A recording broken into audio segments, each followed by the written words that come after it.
Hare Krishna, Krishna Krishna, Hare Hare, Hare Rama, Rama Rama, Hare Hare. And now Chapter 2, The Transcendental Master and Supreme Yogi.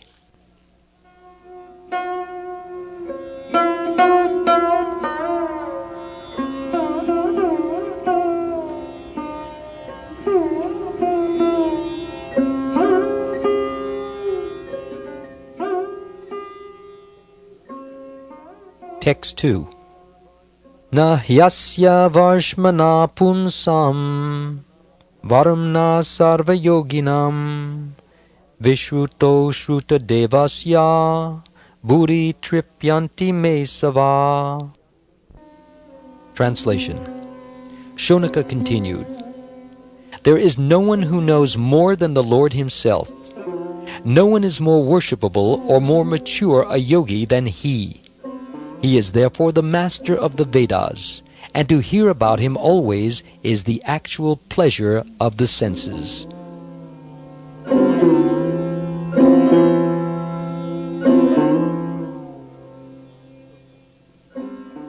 Purport. In Bhagavad Gita, it is stated that no one can be equal to or greater than the Supreme Personality of Godhead. This is confirmed in the Vedas also. Eko bahunam yo vidadati kaman. He is the supreme living entity, and he is supplying the necessities of all other living entities. Thus all other living entities, both Vishnu Tattva and Jiva Tattva, are subordinate to the Supreme Personality of Godhead, Krishna. The same concept is confirmed here. Nahyasya varshmana pumsam. Among living entities, no one can surpass the Supreme Person because no one is richer, more famous, stronger, more beautiful, wiser, or more renounced than he. These qualifications make him the Supreme Godhead, the cause of all causes. Yogis are very proud of performing wonderful feats, but no one can compare to the Supreme Personality of Godhead. Anyone who is associated with the Supreme Lord is accepted as a first-class yogi. Devotees may not be as powerful as the Supreme Lord, but by constant association with the Lord, they become as good as the Lord himself. Sometimes the devotees act more powerfully than the Lord. Of course, that is the Lord's concession. Also used here is the word varamna, meaning the most worshipful of all yogis. To hear from Krishna is the real pleasure of the senses. Therefore he is known as Govinda, for by his words, by his teachings, by his instruction, by everything connected with him, he enlivens the senses. Whatever he instructs is from the transcendental platform, and his instructions, being absolute, are non-different from him. Hearing from Krishna, or his expansion or plenary expansion like Kapila, is very pleasing to the senses. Bhagavad Gita can be read or heard many times, but because it gives great pleasure, the more one reads Bhagavad Gita, the more he wants to read and understand it, and each time he gets new enlightenment. That is the nature of the transcendental message. Similarly, we find that transcendental happiness in the Srimad Bhagavatam. The more we hear and chant the glories of the Lord, the more we become happy.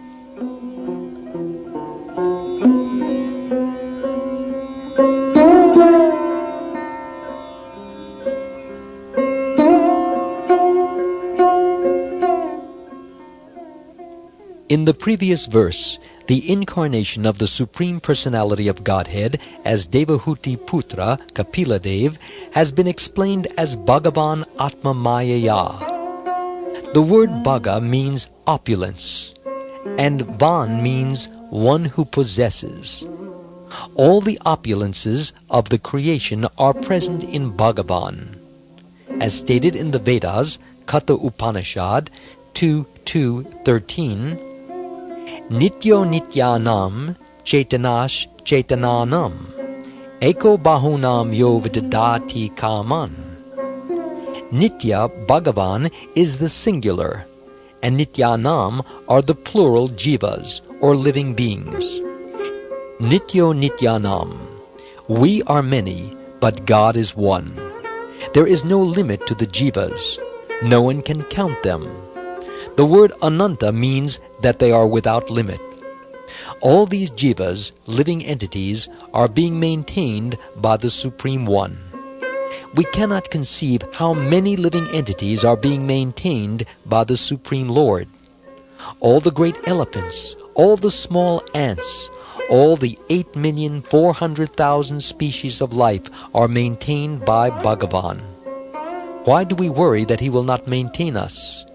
Those who are devotees of the Lord and have taken shelter at His lotus feet, leaving everything aside simply to render service unto Him, will certainly be cared for. In our Krishna consciousness movement, we have over 100 centers, and Krishna is maintaining them all. None of our devotees are employed for independent incomes, yet they are all being maintained. In Bhagavad Gita, Krishna never says, "Do this or that, and I will then maintain you." Rather, He states that not only will He maintain us, but He will also protect us from the results of sin, from sinful karma, as mentioned in Bhagavad Gita, chapter 18, verse 66. All of this assurance is there.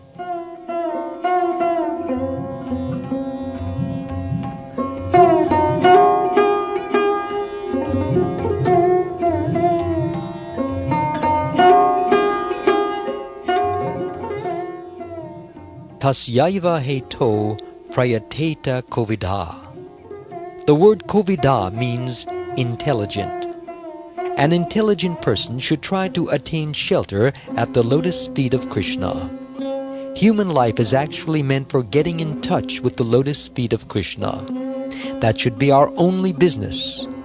The word upari indicates the higher planetary systems. There are 7 higher planetary systems, and we are in the middle system, in Burloka. Within this one universe, there are 14 planetary systems, and the living entities are wandering in different bodily forms on different planets. According to karma, the living entity sometimes goes up and sometimes goes down. He wanders in this way, thinking how he can become materially happy and satisfy his senses. The Shastras say that we should not do this, that we should endeavor to understand Krishna. We should not worry about eating and sleeping, for the needs of the body are already arranged. We do not have to work independently to maintain the body.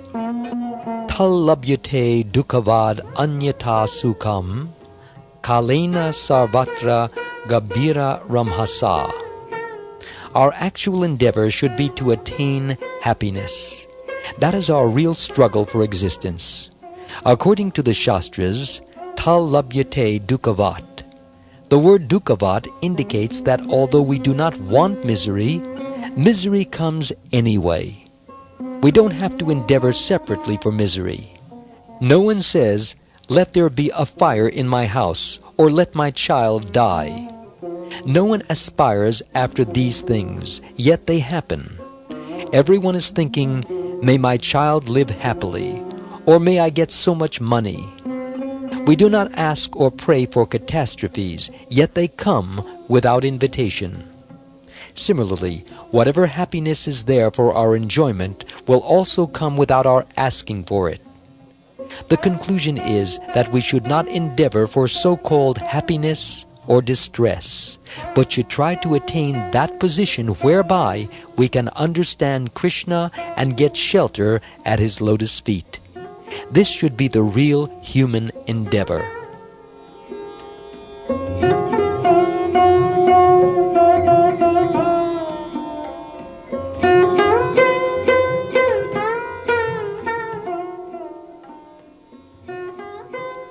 It was Chaitanya Mahaprabhu who said to Rupa Goswami, "Brahmanda Brahmate Kona Bhagyavan Jiva, Guru Krishna Prasade Paya Bhakti Lata Bij," which means, quote, The living entity is wandering up and down from one planet to another, and he is very fortunate if, by the mercy of the spiritual master and Krishna himself, he can get the seed of devotional service to Krishna." Unquote. From the Chaitanya Charitamrita, Madhya Lila, chapter 19, verse 151. The Krishna consciousness movement is an attempt to make people fortunate. In this age, everyone is unfortunate, manda bhagya. But now we are trying to reverse the situation. Throughout the world, there are problems everywhere. One country has one type of problem, and another country has another. There is strife within governments themselves, and even presidents are fraught with problems. Sometimes we may think we are very fortunate, just as President Nixon was thinking, "I am very fortunate.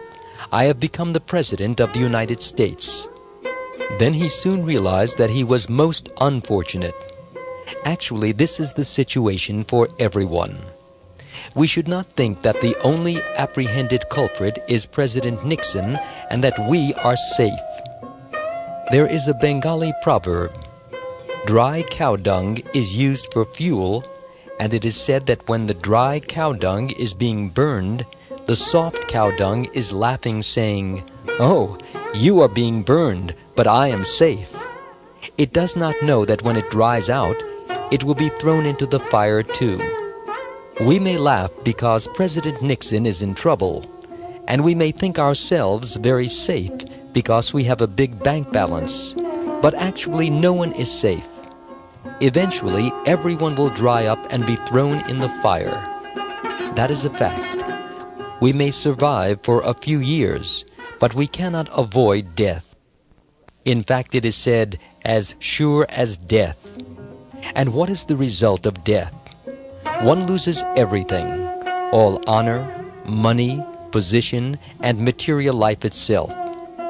Krishna states in Bhagavad Gita, chapter 10, verse 34, "Mrityu sarva harash chaham," which means, "I am all devouring death."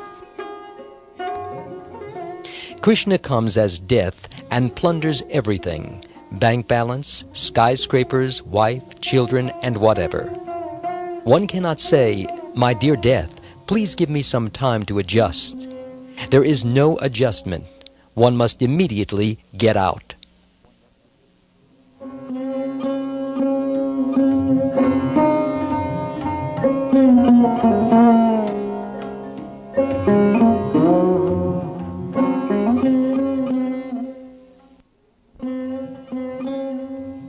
Foolish people are unaware of the miserable conditions of material life.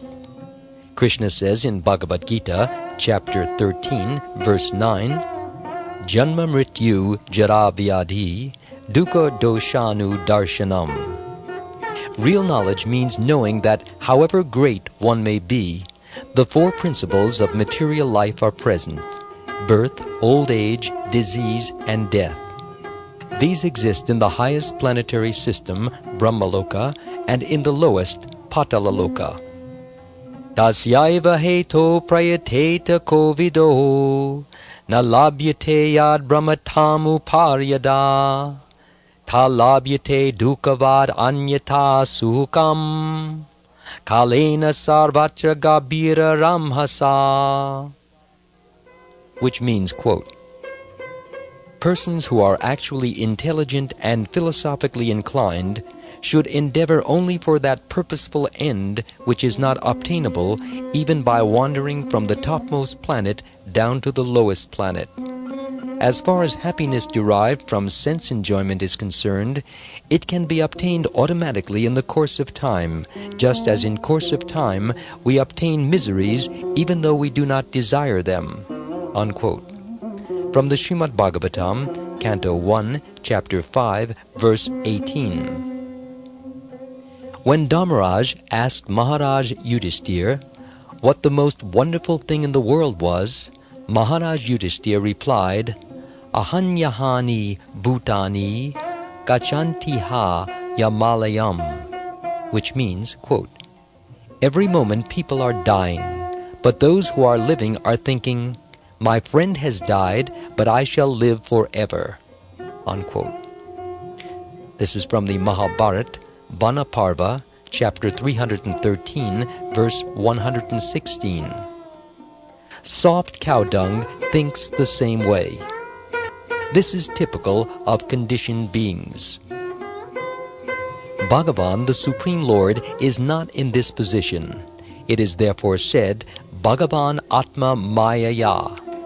We come onto this planet to enjoy or suffer life for a few days, 50 or 100 years, but Bhagavan, the Supreme Personality of Godhead, does not come for that purpose. Namam karmani limpanti. It is further stated, Nahyasya varshmana, which means, quote, no one is greater than him, unquote. No one is greater than Bhagavan or equal to him.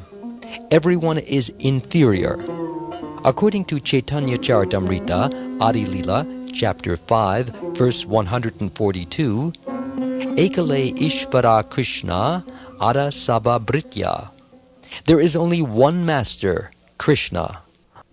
All others are subservient, beginning with Lord Brahma, Vishnu, Maheshvara, Indra, Chandra, and all the demigods. There are 33 million demigods, and the middle and lower species. Everyone is Britya, or servant. When Krishna orders, my dear Mr. So-and-so, now please give up your place and leave, one must go. Therefore everyone is a servant. This is the position of Lord Brahma and the ant as well.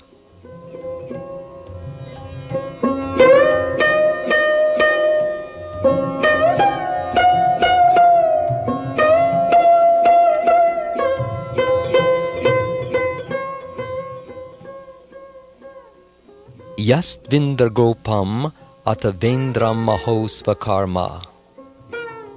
From Lord Indra to Indragopa, an insignificant insect, everyone is reaping the consequences of his karma.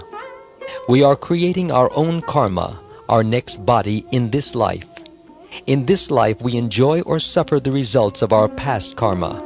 And in the same way we are creating further karma for our next body.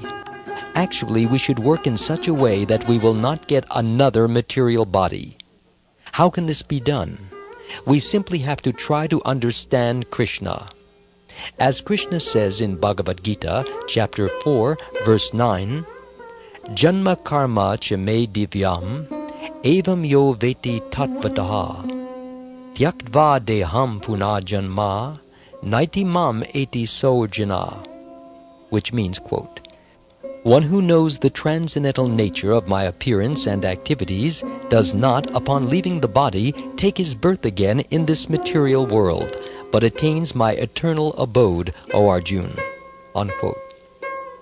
This sounds very simple, but actually understanding Krishna is very difficult. If we become devotees of Krishna, understanding Krishna is easy. However, if we try to understand him by jnana, karma, or yoga, we will be frustrated.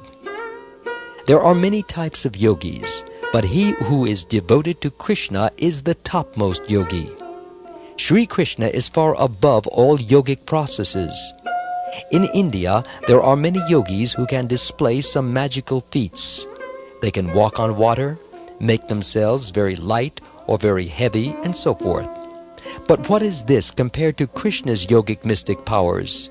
By his potencies, great planets are floating in space. Who can manage to float even a small stone in the air? Sometimes a yogi may show a little mystic power by manufacturing some gold, and we are so foolish that we accept him as God. However, we forget that the real yogi, the Supreme Lord himself, has created millions of gold mines and is floating them in space. Those who are Krishna conscious are not befooled by yogis who claim to be Bhagavan. A Krishna conscious person wants only to serve the foremost yogi, Yogeshvar, Varmana Sarva Yoginam. Because we are trying to become his devotees, we accept the Supreme Lord, Yogeshvar, as the Supreme Personality of Godhead. Krishna himself states in Bhagavad Gita, chapter 18, verse 55, Bhaktyamam abhijanati yavan yaschasmi tattvataha tato mam tattvato gyatva vishate tad anantaram, which means, quote, one can understand the Supreme Personality as He is only by devotional service. And when one is in full consciousness of the Supreme Lord by such devotion, he can enter into the kingdom of God, unquote.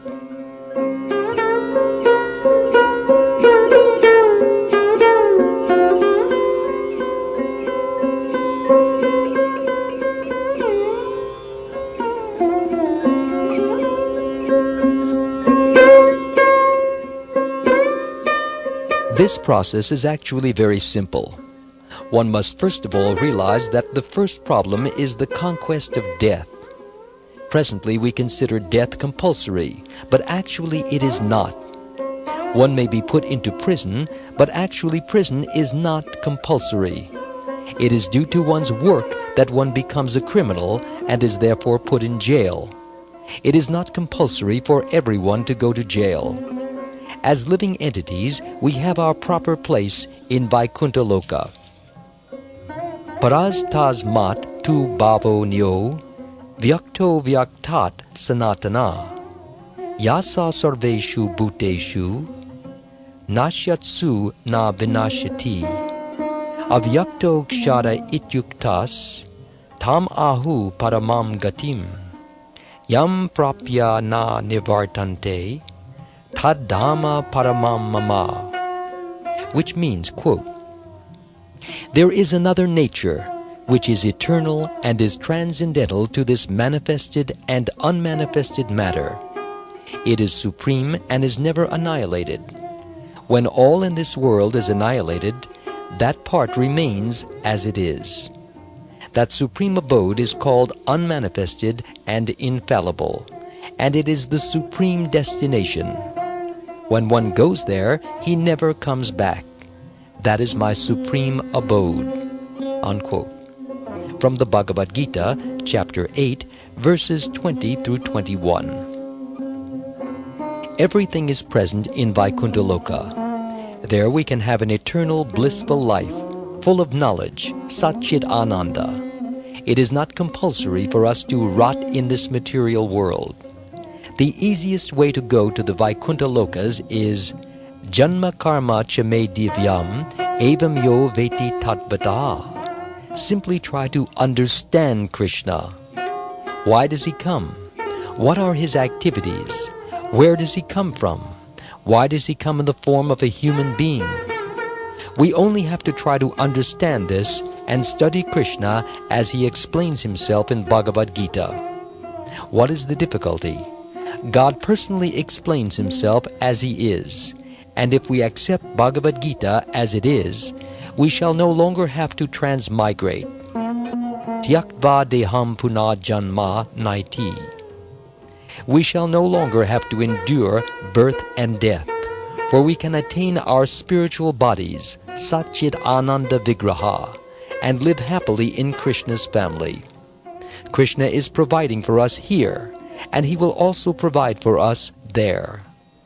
So we should know that our happiness is in returning home back to Godhead, where we can eat, drink, and be merry in Krishna's company.